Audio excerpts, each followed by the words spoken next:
Hola, hoy es sábado 27 de junio del año 2020. Soy Eduardo Pérez Oribe, los saludo desde la ciudad de Aventura, aquí en el condado Miami-Dade, en el estado de Florida. Vamos a solucionar un pequeño inconveniente técnico, ya está. Ahora sí. En Estados Unidos, le damos la bienvenida a Mercedes, que se encuentra en la ciudad de Doral. Hola, Mercedes. Hola Eduardo, ¿qué tal? ¿Cómo están? Qué calor, estos días. De verano. Sí, y quiero derribar un mito para comenzar. El virus del COVID-19 no se muere con el calor. No, si es por lo que está pasando, parecería que hasta se refuerza. Esto quiere decir que en realidad no sabemos nada, ¿no? Porque Argentina la cuarentena... Nosotros del tema virus Sí. está bien, pero me parece que el problema es que no saben lo que tendrían que saber. Fíjate que en Argentina tienen la cuarentena más larga del mundo, pensando que de esta manera iba a servir para terminar con esto, y sin embargo cada vez hay más casos. Y acá en Miami, por ejemplo, que ya estábamos saliendo del problema y ya nos estábamos olvidando, empezó el verano, empezó el calor y otra vez rebrotó el virus. Así que me parece que en realidad no sabemos mucho, ni siquiera los científicos, de estas cosas. Prueba y error. Tal cual. Y en relación a esto, lo que les quería comentar es que se acaba de decidir en la ciudad de Miami, que es cerrar las playas nuevamente, pero para los festejos del 4 de julio, que es el próximo fin de semana, ¿no? Esta semana que viene, que tendríamos el gran festejo del año, ¿no? El Día de la Independencia en Estados Unidos, el 4 de julio. Pero te comento algo, aquí en la ciudad de Aventura ya recibí por parte de la ciudad, del gobierno, de la municipalidad de Aventura, avisándonos que va a ser, los fuegos artificiales este año van a ser virtuales, así que vamos a ver cómo nos entretenemos con los fuegos virtuales del 4 de julio. Yo lamento mucho porque me gusta mucho la celebración en la playa, donde se juntan miles de personas a ver los fuegos en cada ciudad que dan al mar, hacen su fiesta de fuegos artificiales. Así es, un lindo y los jóvenes, sí, los jóvenes sobre todo hacen fogones en la playa, con música, comida, bebida. Es una fiesta muy tradicional de la ciudad de Miami. Muy tradicional, familiar, una ocasión para reunión de familia, de amigos, y como bien dices, en las playas, en todo lo largo de las playas de Miami, de Florida, se celebra muy intensamente. Mira, mientras vamos esperando la llegada de todos, vamos a compartir con nuestra presentación. ¿Y cómo va tu mudanza, Mercedes? Bien, muy bien. Bueno, las mudanzas siempre son cansadoras, pero siempre hay que moverse. Renovarse es vivir, ¿no? Como dice el refrán. Y te cuento que estos días que estuve haciendo muchas compras para cosas de la casa, me pasó algo realmente llamativo. En dos oportunidades, al comentar con los empleados de Home Depot, que es la tienda donde uno va a hacer las compras para las reparaciones, me pidieron ayuda para vender sus casas y comprar otras, cosa que me llamó mucho la atención, ¿no? Y es un buen indicador que la gente común, los trabajadores que trabajan como vendedores en tiendas, tengan en su cabeza la posibilidad de hacer negocios inmobiliarios. O sea que la crisis, la pandemia, el temor al perder el trabajo, para mucha gente que tiene mentalidad positiva, no es tal. Y eso me pareció una buena señal para comentar, ¿no? Cómo la gente sigue adelante con su vida y sigue proyectando comprar una casa, vender, alquilar la que tiene, sacar un préstamo para comprarse otra. Y es un tema que siempre se conversa cuando uno dice que se dedica a este rubro.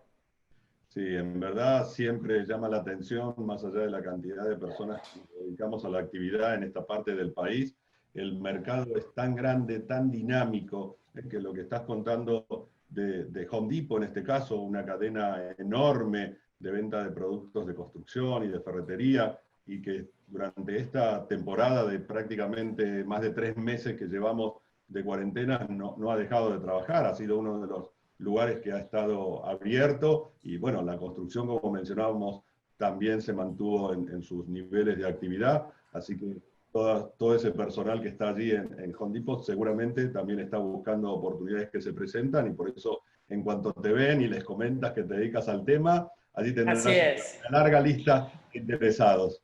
Sí, tal cual. Bueno, ya pasamos los 50, ya somos 53, así que ya es momento de empezar con la charla.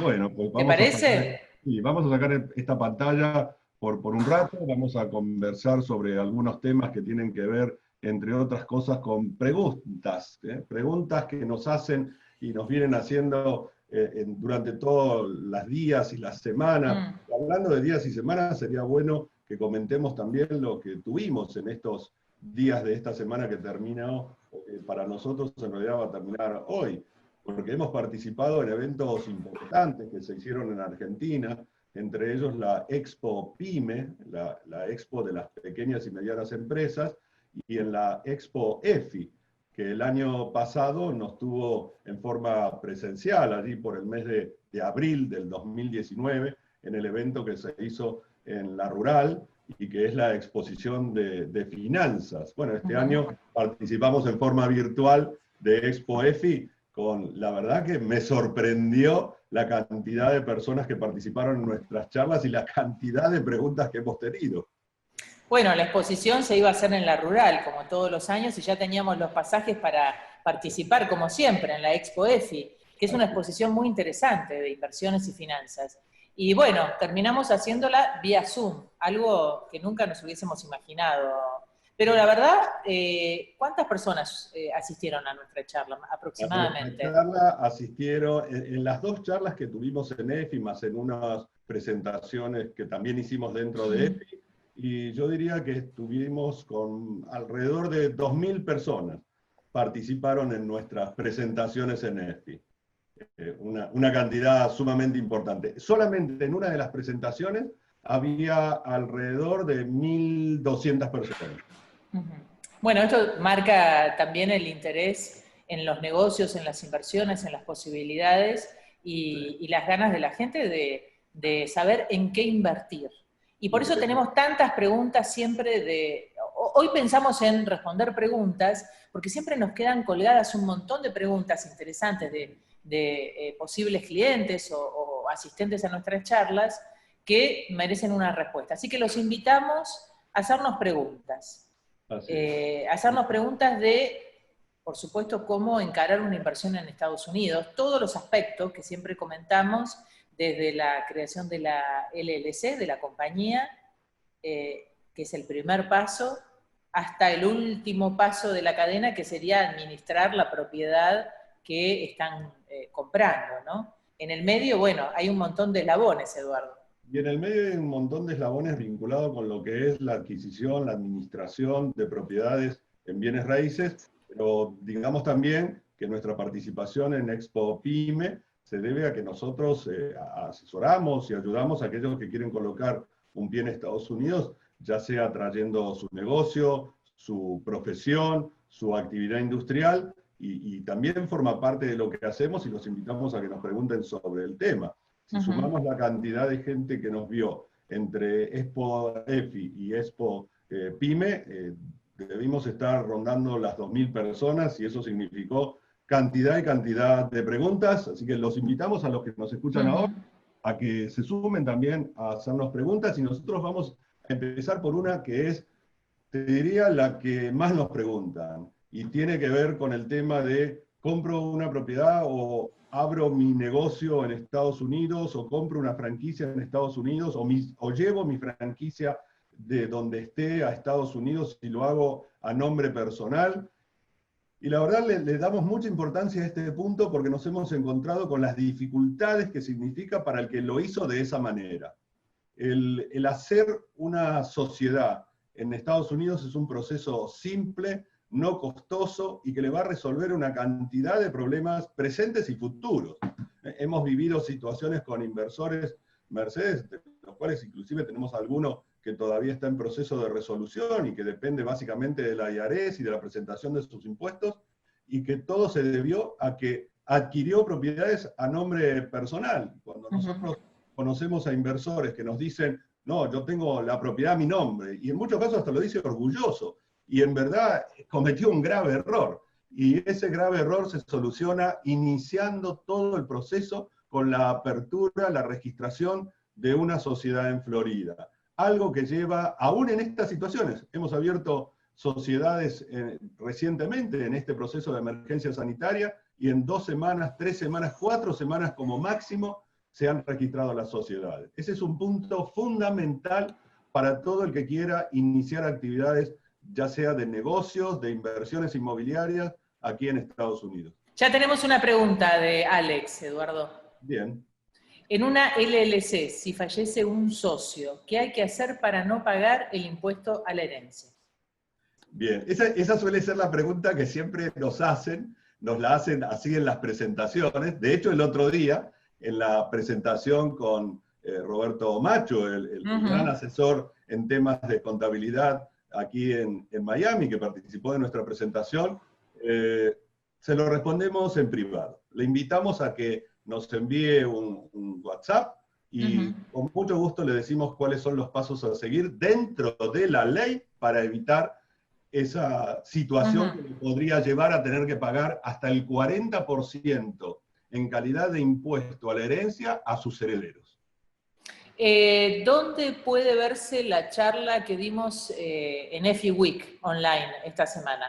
De acuerdo a lo que los organizadores nos dijeron, esas charlas están van a estar en YouTube y estarían disponibles en la página de Expo EFI. Nosotros estamos tomando algunas de las participaciones nuestras en esas charlas, pues Expo EFI duró toda la semana, y estamos haciendo una recopilación de segmentos. De hecho, creo que alguna ya está en nuestro YouTube, de nuestra participación en el panel. Nosotros también participamos en el panel de Real Estate de Expo EFI, del Congreso, y eso ya está en YouTube. Eduardo, esta pregunta es mía. Esta semana tuve varias consultas de distintos clientes que me llaman y me preguntan por comprar departamentos en Miami. Y la mayoría siempre tienen la intención de usar en algún momento ese departamento. Sí. Me gustaría que comentes acerca de esta situación y por qué nosotros proponemos a veces hacer otro tipo de negocios que no sea exactamente ese. Por más que nosotros nos dedicamos a vender departamentos, y casas y administrarlos en la ciudad de Miami. Exacto. Así todo, pensando en el objetivo del inversor, que habitualmente suele ser tener buena rentabilidad y capitalización, no va a ser un buen negocio si compra una propiedad y la coloca en un alquiler temporal y piensa, bueno, la uso cuando voy a Miami. Por varias razones. Y esta es una respuesta que la damos en el 2020. Si la estuviésemos dando en 1991, 92, 93, seguramente hubiese sido todo lo contrario de lo que voy a decir ahora. Porque en ese momento la ciudad comenzaba con lo que eran las rentas temporales. De hecho, nosotros teníamos que decirle a los que visitaban a Miami lo bueno que era quedarse en un apartamento de renta temporal en contrario a quedarse en un hotel. Pero eso estamos hablando de hace 20 largos, 30 años atrás. Hoy la situación para el inversor es completamente diferente. Primero, las propiedades que va a adquirir para renta temporal en general son caras, tienen una alta incidencia en las expensas por varias razones, entre otras porque en esos edificios, que no son muchos los que están habilitados como condominio hotel, tiene generalmente un hotel, y en algunos edificios hasta más de un hotel funciona dentro de la misma estructura.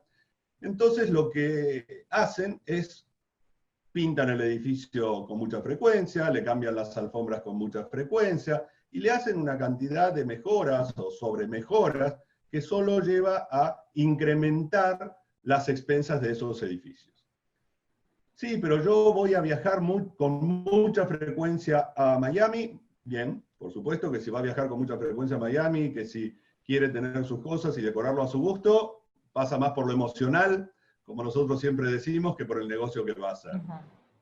Hoy hay muchas limitaciones con ese tema, inclusive hay muchas limitaciones con lo que respecta a la forma para poder alquilarlo y los impuestos que la misma ciudad me va a cobrar. Si Bueno, soy... ahí quería interrumpirte. Tengo siempre muchas consultas sobre búsqueda de propiedades para hacer Airbnb. Bueno, Y ahí es donde la cosa se complica más todavía, ¿no, Eduardo? exacto. Airbnb tuvo aquí que enfrentar un proceso con el condado de Miami-Dade, porque, claro, hacía una competencia desleal de alguna manera con los hoteles.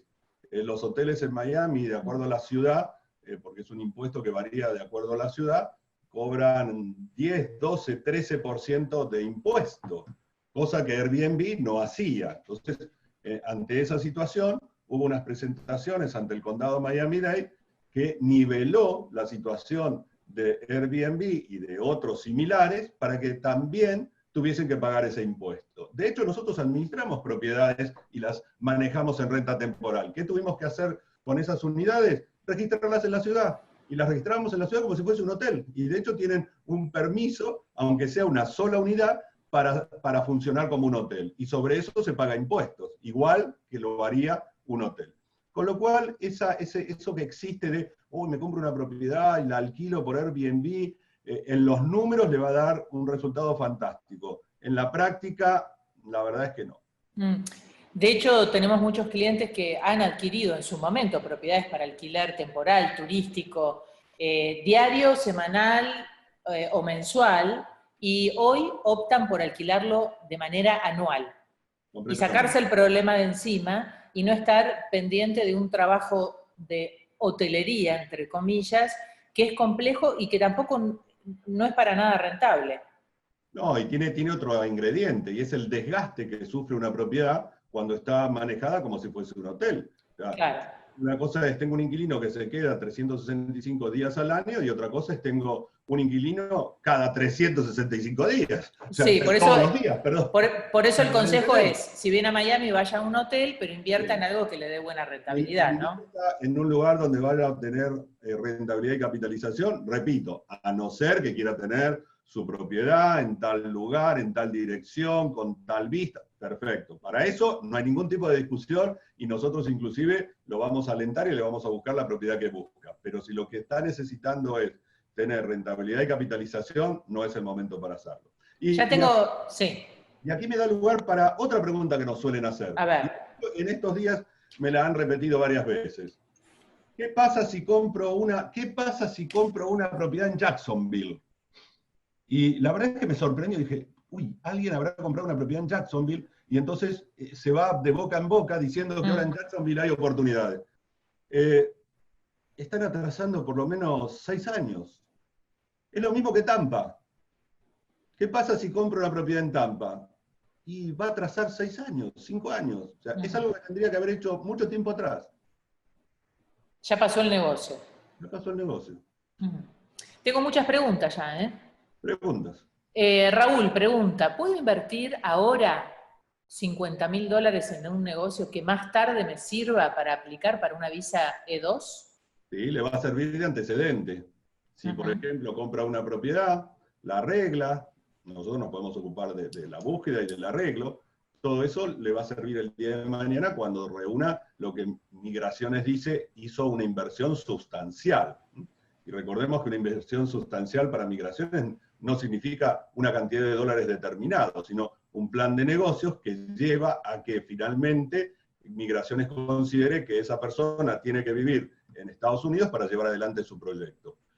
Si hoy tuviésemos que cuantificar esa inversión sustancial, bueno, la práctica nos dice que probablemente signifique en inversiones inmobiliarias, porque si fuese a través de un negocio, quizá la inversión es menor. En un negocio franquicia puede ser entre 150 y 180 mil dólares, pero en una inversión inmobiliaria tenemos que estar hablando de por lo menos 250 mil dólares e inclusive más. ¿Y hay franquicias por 50 mil dólares, por ejemplo? Pero el problema de 50 mil dólares es que no le va a servir a los fines migratorios. Claro. Es más, de hecho, en la práctica, ¿recuerdas que en una de nuestras primeras presentaciones tuvimos a José Torres, que es un especialista en franquicias, juntamente con Carlos Canudas, que sí, es cierto. Y aquí en Estados Unidos hay alrededor de 4.000 franquicias, y uno puede comprar una franquicia hasta por $1.000. El tema es, compro una franquicia por 50.000, como mencionabas Mercedes, pero esa franquicia quizás me va a hacer un buen negocio y va a terminar siendo un negocio, como aquí se dice, de papá y mamá, donde trabaja la familia, pero no me va a permitir aplicar una visa de 2. Claro, comentaba Natalia Friedman, abogada de migraciones Bien. que participó en nuestras charlas, que Exacto. por lo general debería ser entre 150 a 180 mil dólares de inversión. Exactamente. Otra pregunta de Mario en este caso. ¿El precio de las propiedades suben justamente cuando las tasas bajan? Sería una ecuación que quizá tendría que ser así. Para los inversores del exterior no necesariamente se cumple, y para los locales no necesariamente tampoco, porque aquí suben o bajan más por una cuestión de oferta y demanda, y en muchos casos la demanda por parte del inversor internacional no está apoyada en el crédito, sino que es con dinero en efectivo. Claro. Otra pregunta, María, en este caso, dice, ¿cuánto es lo mínimo que se requiere de dinero para comprar un inmueble en Miami o un inmueble en Detroit? ¿Cuál es la rentabilidad que se puede obtener en Miami y en Detroit? Es ¿Cuál una es buena comparación. Sí, claro. Una buena... Y dice, ¿cuál lugar es mejor? ¿Florida o Michigan? Depende para qué. Ahí está. ¿En qué lugar es mejor? Depende para qué y qué quiera. Con respecto a la diferencia de cuánto tengo que invertir en Miami o en Detroit para lograr una rentabilidad equivalente, bueno, la realidad es que hoy en Miami va a invertir por lo menos $150.000 y obtendrá una rentabilidad a través de una casa que puede estar en el orden del 5%, que no es malo. En ciertas zonas de Miami que hay crecimiento y que va a tener posibilidad de capitalizar, está muy bien. Como siempre mencionamos, eso será en el sur del condado Miami-Dade, en el área de Homestead y Florida City, que son dos zonas que están creciendo. O en Broward, donde hay cambio de zonificación. Pero, bueno, un departamento por 150.000 para rentar también se puede llegar a conseguir en Miami-Dade, ¿no? sí, pero va a tener la incidencia de las expensas, que eso le va a castigar en la rentabilidad que obtiene. Claro. Mientras que en Detroit estamos hablando de que va a poder comprar una casa desde los 55, 60, $75.000. Y podrá obtener una rentabilidad aproximada del 8%, y ahí sí la capitalización va a ser interesante, de un 12, 15 o más al año, por ciento al año.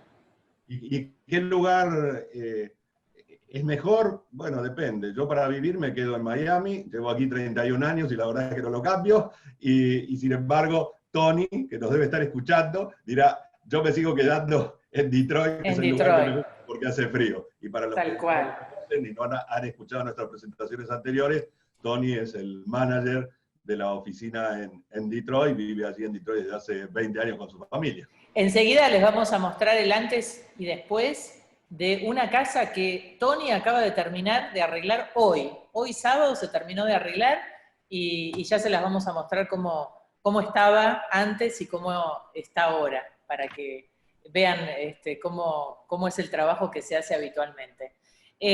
A ver, tengo más preguntas. Saludos, Roxana desde Buenos Aires, un placer que nos acompañes. A ver, por acá si tengo más preguntas. Mientras encuentres alguna pregunta, Mercedes, me gustaría ir a otro tema que también es importante y que presentación tras presentación nosotros hablamos, y tiene que ver con la importancia de la administración. Y esto también es algo que durante la semana, que nosotros nos la pasamos teniendo reuniones en forma privada, individual, de cada uno de los que está interesado en invertir en Estados Unidos o simplemente porque quiere saber algo más del tema, nos hacen. Y es aquellos que han comprado propiedades y luego se encuentran con quién se las administra, ¿no? Y para eso voy a usar una frase que la venimos usando muchas veces, que es de Robert Kiyosaki, quien dice que sería bueno que antes de comprar una propiedad, primero vea quién se la va a administrar. Y esto, si bien aplica, o él lo dice en función de un inversor de los mismos Estados Unidos, cuánto más aplica para alguien que vive a miles de kilómetros del lugar donde está haciendo su inversión. Y nos damos cuenta de esa gran importancia, y nos damos cuenta también porque nos tocó vivirlo al principio de esta emergencia sanitaria, cuando una compañía que administraba propiedades en Detroit un día nos dijo si nosotros podíamos llevar adelante lo que ellos dejaban de administrar.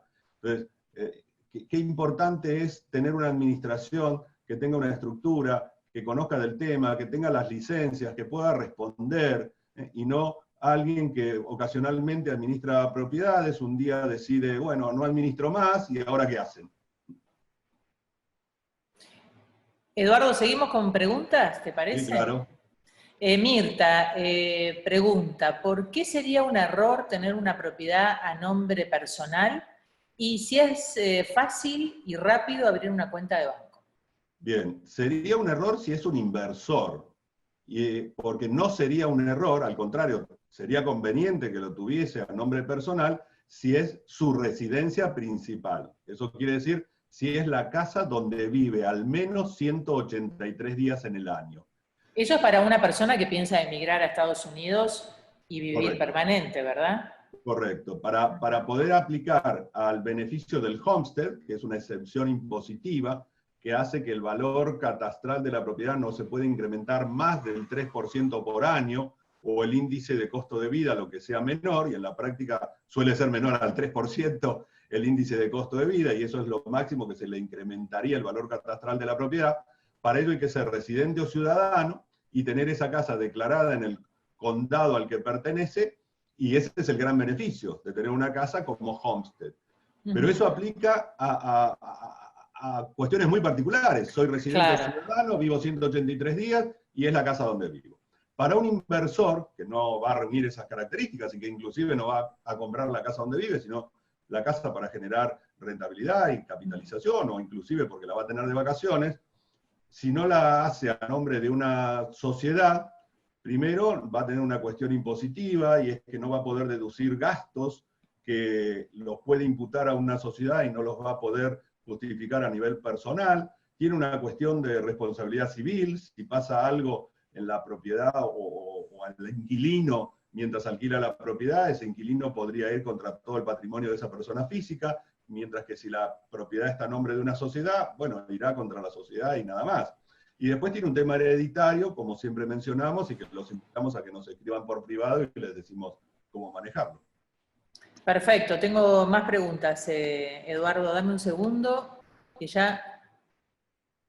Por ejemplo, Alex, esta puede servir para mí que vivo por acá. En Doral, ¿suben los precios de los departamentos usados? Sí, te acabas de mudar, Mercedes, así que le vas a poder responder la pregunta con total información. Sí, bueno, Doral es una zona muy activa en real estate que viene subiendo y sigue subiendo porque hay muchísima demanda. Y como ustedes saben, acá sí funciona la ley de la oferta y la demanda. Y Doral es una zona muy buscada, sobre todo para vivir por familias, porque tiene muy buenas escuelas, y también muy buscada porque hay mucha empresa, mucho comercio, tenemos el aeropuerto acá muy cerca, y eso hace que haya muchas compañías que se instalan cerca del aeropuerto, y Doral es la ciudad más interesante para vivir, tiene muchísimos barrios cerrados, espacios verdes, agua, naturaleza, y lo bueno es que todas las autopistas pasan por Doral. Sí. Eso lo hace muy interesante. Exactamente. Y estamos a media hora. ¿De la playa cuánto está? ¿Media hora media hora de la playa, media hora de Brickell, media hora de Downtown. Tienen un centro comercial como el Dolphin Mall, el International Mall. Sí, eso lo hace Doral muy interesante. Les cuento que yo viví en Doral en el año 95, en mi primera vez que vine a vivir a Miami, a trabajar aquí, y esto era, ¿cómo decirles? El campo. El mundo. Era como vivir en Cardales. Había vacas y caballos, y había pocos barrios en los 90. Y empezó a crecer, a crecer, a crecer, a crecer, y hoy es una ciudad impresionantemente grande. Así que sí, los precios suben en Doral, y es bueno invertir en Doral porque hay mucha demanda. Las casas se venden muy rápido, se alquilan las propiedades muy rápido, es un lugar interesante dentro de Miami-Dade. Si me dan a elegir entre comprar un departamento en la playa y un townhouse o una casa en Doral, ni lo duden, Doral es el lugar. Sí, como bien decías, el tema de las escuelas para las familias, la cercanía al aeropuerto, a todo lo que tiene que ver con la actividad internacional, combina realmente como quizá ninguna lo que es la parte comercial con la parte residencial. Cada vez hay más hoteles Y en Doral. recreacional, porque tienen allí Sí. el golf de Doral y todo el downtown nuevo que se está construyendo en Doral, en la ciudad de Doral, que realmente es una obra de la arquitectura. Muchos hoteles están abriendo sus puertas en Doral porque cada vez hay más turismo que hace pie en Doral cuando viene a Miami. Ni siquiera van a la playa. A lo mejor vienen por 1 o 2 días a una reunión de negocios o vienen de compras y se quedan en esta área y de acá conectan el vuelo para otra ciudad de Estados Unidos. Y Así si no que me eso... equivoco, Mercedes, las dos cadenas principales de habla hispana, Univisión y Telemundo, están también en Doral. Sí, exactamente, muchísimas emisoras de radio.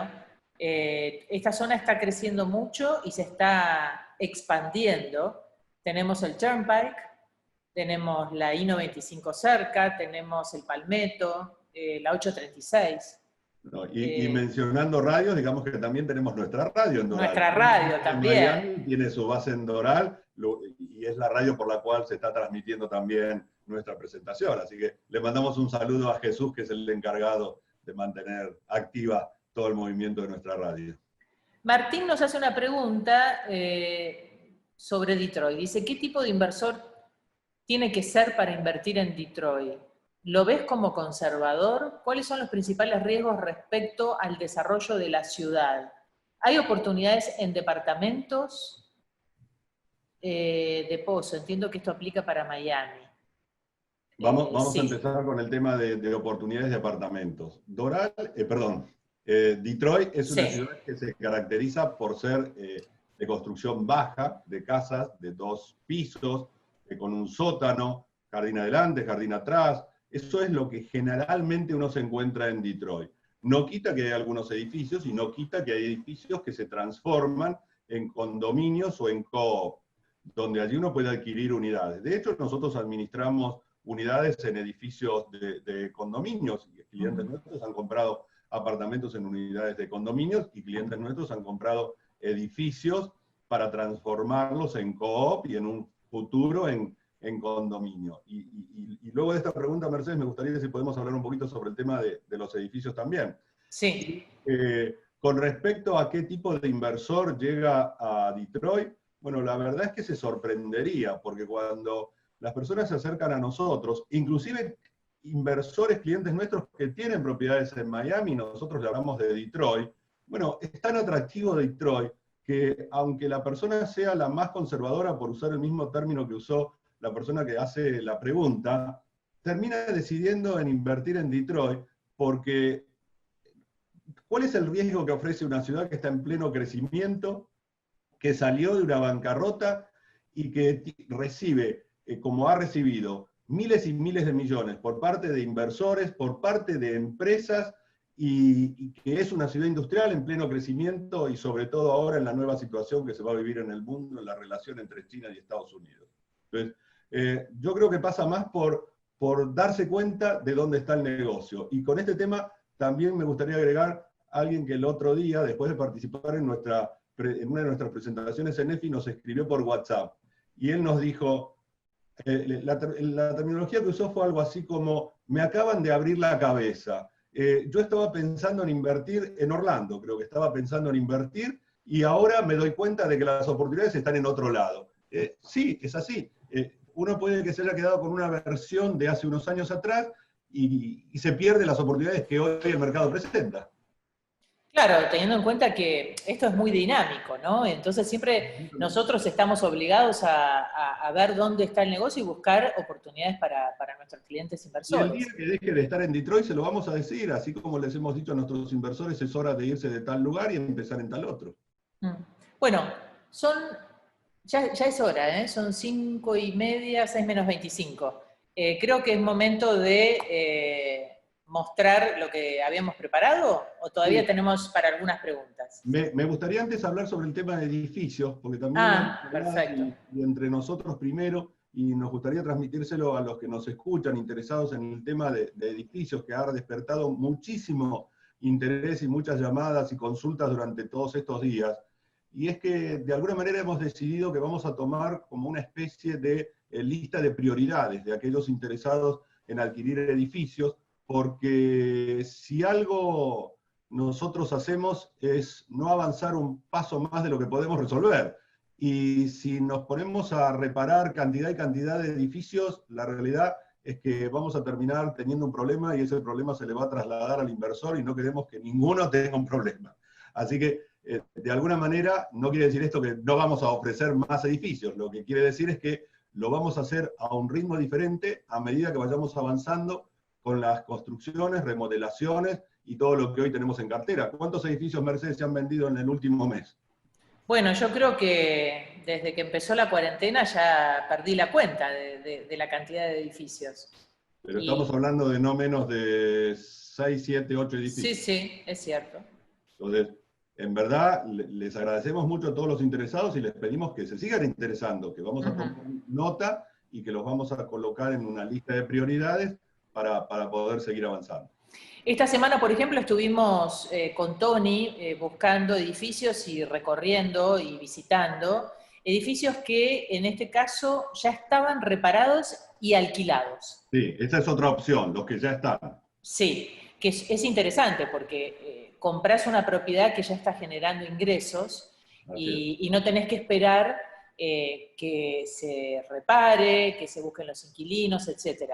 Esta es una alternativa interesante que también podemos ofrecer. Los primeros edificios que empezamos a vender eran para reparar. Estamos evaluando un edificio de esas características, como bien estás diciendo, sí, que los inquilinos son del plan del gobierno. Y sí, que es un edificio al que no habría que hacerle absolutamente nada, porque de hecho está inspeccionado por el Departamento de Vivienda año tras año. Sí, se llama sección 8, ¿verdad? ¿Con qué seguimos, Eduardo? Si me permites, entonces voy a poner aquí el compartir la pantalla y así avanzamos con cómo se remodeló la casa. Así estaba la casa cuando, bueno, un inversor la adquirió, la va a adquirir. Una casa que estaba prácticamente abandonada. Se puede ver ahí el frente de la misma, el costado de la casa. Así es cuando Tony comenzó a llegar a esta casa y empezar a ver qué hacía con ella. Así estaba el interior de la casa, así que ahí vivió una familia que prácticamente salió huyendo, parecería, ¿no? Dejó todo tirado, las cosas abandonadas. Ahí estaba su cocina, o lo que parecía ser la cocina, ¿no? Ahí está el refrigerador. Así estaba la casa. Así estaba la casa. Cuando la encontramos. Cuando encontramos esta propiedad. ¿Y qué hizo Tony con esta casa? Bueno, la transformó. Esa es la nueva cocina de la casa. La escalera de la casa. Cómo se hizo el arreglo de las paredes, de los techos, de los pisos. En este caso, el dormitorio se le colocó alfombra, los zócalos, las salidas vinculadas con la calefacción, todo lo que tiene que ver con los pasillos inclusive, la escalera como veíamos antes, el dormitorio, qué gran cambio de cómo se veía en el momento en que se entró por primera vez a esa casa y cómo se ve el dormitorio ahora, el baño, completamente arreglado, ahí mira, está nuevo, todavía tiene el celofán de estar recién comprado.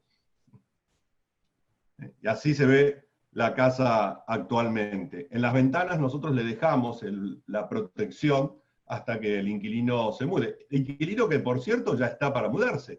Sí, ya desde que se empezó a reparar la casa ya apareció el inquilino, así que estaba esperando que se terminara para mudarse la semana próxima. Y esto es algo que también siempre nos llama la atención, ¿no? La velocidad con la que se alquilan las casas en las que nosotros estamos involucrados. Y como más de una vez lo repetimos, esto se debe, entre otras cosas, a que los mismos vecinos, cuando ven que estamos arreglando alguna de las casas de la cuadra, se ponen en contacto con nosotros y nos dicen, pero yo tengo un familiar, un amigo, un compañero de trabajo, le voy a dar la información de ustedes para que la alquile o por lo menos que la vea. Y la verdad es, como siempre hemos dicho, esto hizo que ni siquiera tuviésemos que mandar a la imprenta los letreros que habíamos hecho para para anunciar que las casas estaban en alquiler, cosa insólita, ¿no, Mercedes? Sí, por suerte, a pesar de la situación actual, de la cuarentena que todavía no terminó en Detroit, sigue habiendo muchísimo movimiento. Mucho, la verdad que sí. Vamos a ver un detalle más, porque quizás al mostrar las escenas así tan rápido uno no se da cuenta de la mejora que hubo. Bueno, ahí lo ven. Ese era el dormitorio cuando llegó Tony y el dormitorio actual. Gran cambio. El antes y después. El antes y después de estas propiedades. El frente de la casa, el frente de la casa. Así se fue componiendo esta propiedad, y en realidad es un ejemplo de lo que hacemos, de lo que Tony en nuestra oficina de Detroit lleva adelante en el día a día. ¿Alguna pregunta, Mercedes? A ver, vamos a ver. Tenemos 71 participantes y nos aparecen como 23 preguntas, muchísimas. Gracias por participar, gracias por preguntar, y gracias a los que nos siguen, porque en verdad tenemos a más de uno que sábado a sábado, y antes inclusive cuando estábamos miércoles y sábado, nos siguen en cada una de nuestras presentaciones. Acá tenemos preguntas muy interesantes sobre Detroit. Guillermo dice, el problema de Detroit es el estado general de las propiedades y el bajo nivel de los inquilinos, que podrían destruir la propiedad. ¿Estoy equivocado? Depende del barrio. En los barrios que nosotros estamos, buscamos justamente que sean barrios que están cerca de la mejor zona de Detroit, y eso es Grosse Pointe, Grosse York, Grosse Pointe, cerca de hospitales, cerca de lugares de trabajo y cerca de escuelas. Eso, de alguna manera, nos permite alquilar las propiedades a familias. Las familias, y se nos da también en esa situación en gran medida, sienten que finalmente, como en esa casa o en esa propiedad no van a estar solamente un año, la cuidan más que si no fuese una familia o se mudasen al año siguiente.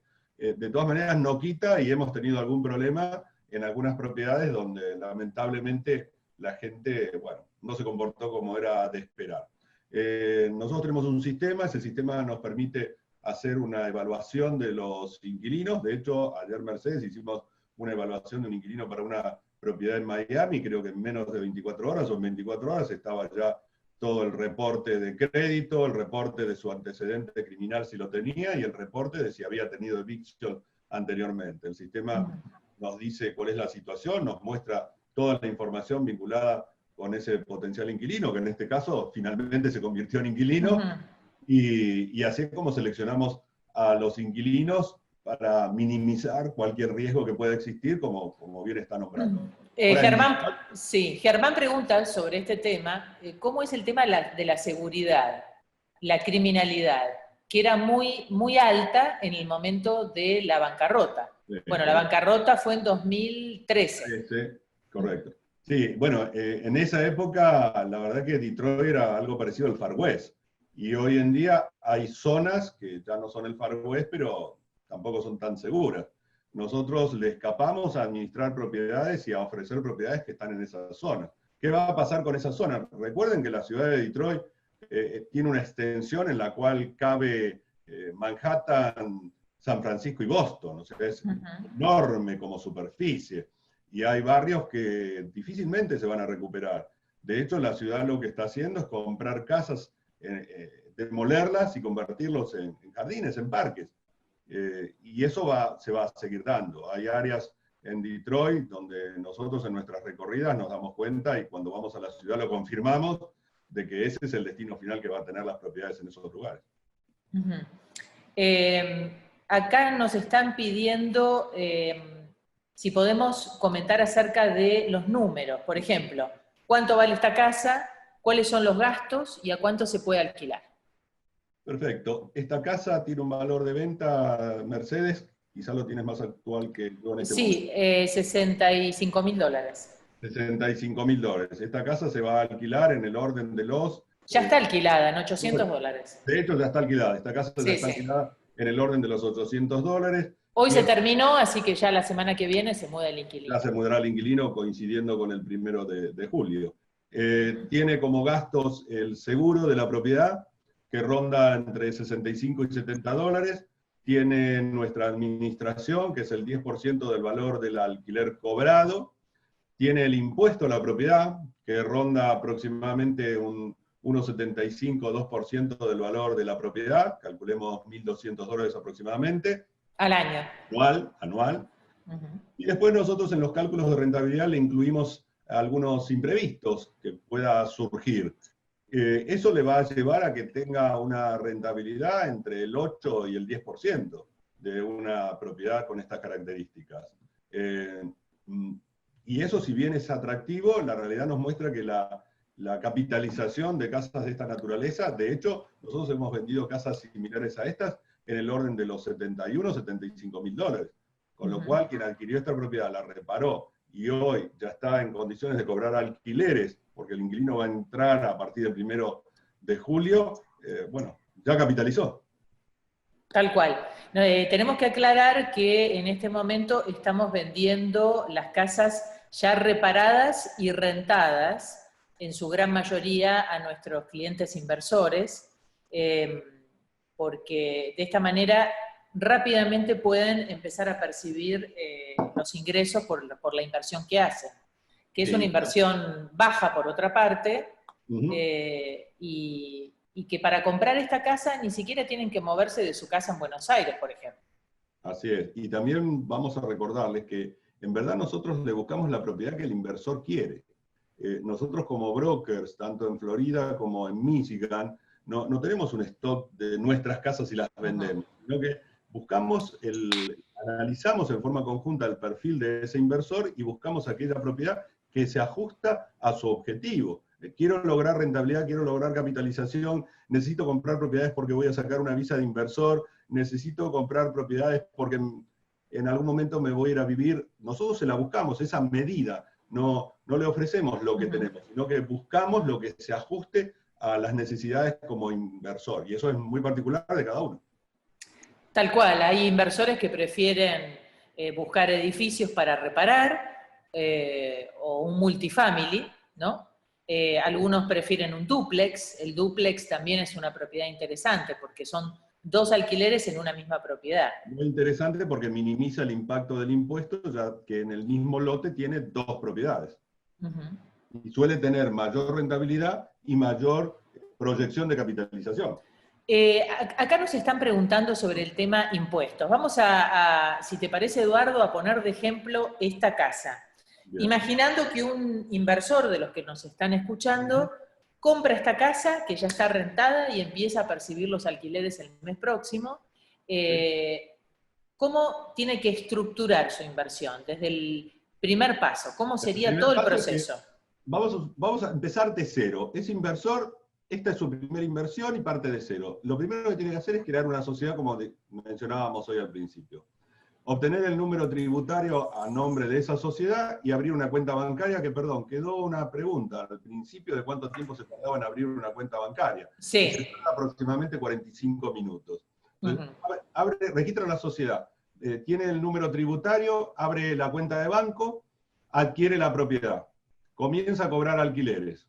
Al 31 de diciembre de cada año se hace el corte del ejercicio anual y se hace la presentación de impuestos al 15 de abril o se pide una extensión al 15 de septiembre, 15 de octubre. Esto es un año atípico, no necesariamente fue el 15 de abril.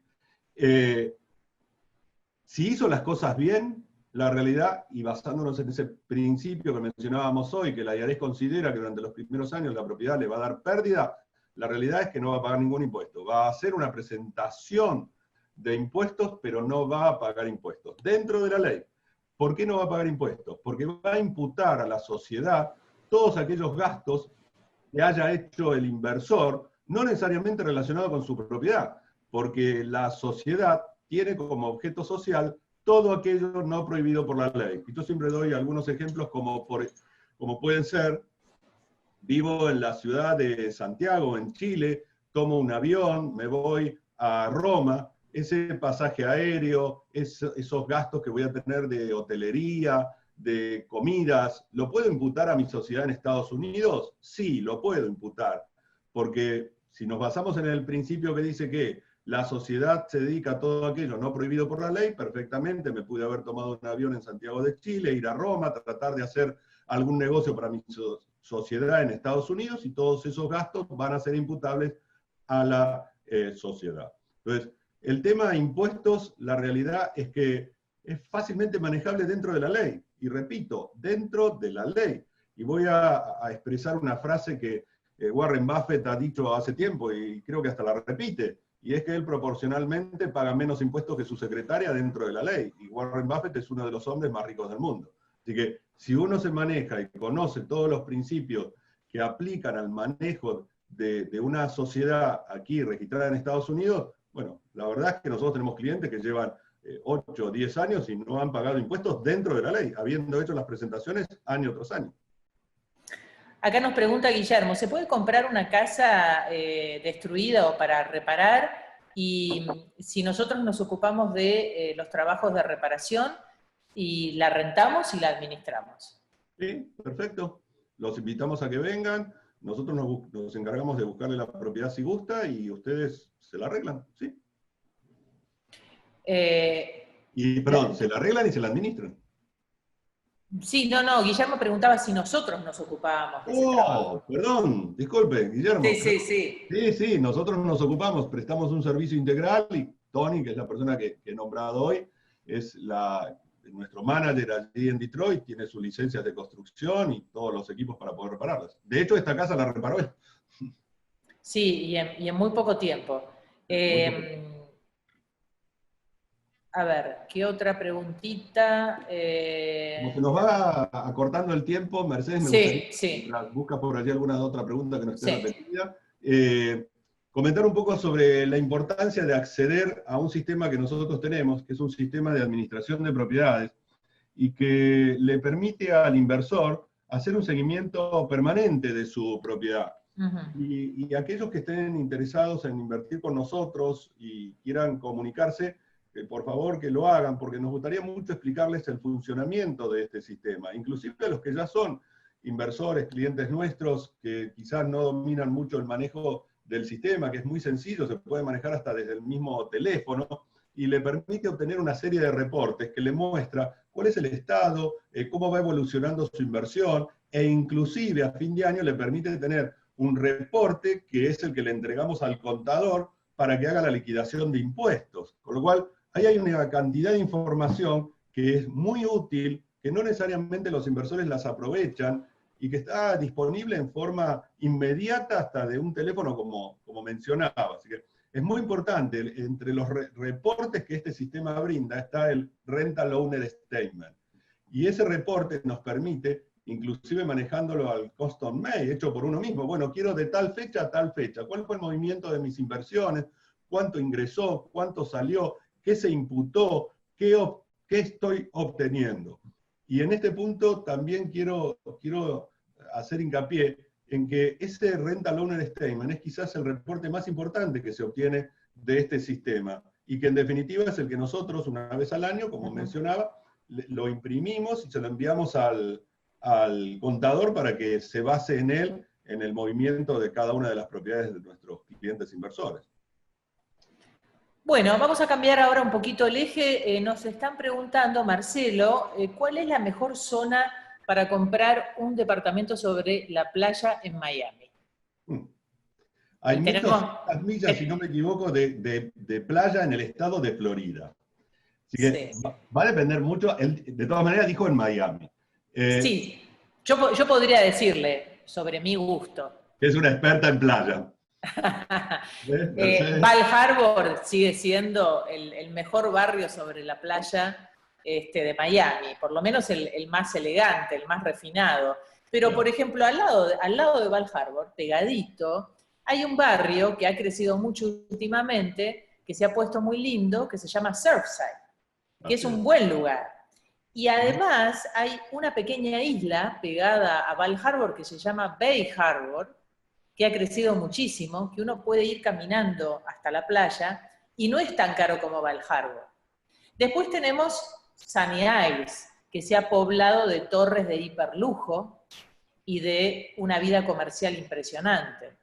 O sea, hay tanta diversidad, todo depende de los gustos y del presupuesto de cada cliente. Vamos a hacer una aclaración, Mercedes. Sí. Porque en verdad, si nos vamos específicamente a lo que dijo la pregunta dice, ¿dónde puedo encontrar una buena playa en Miami?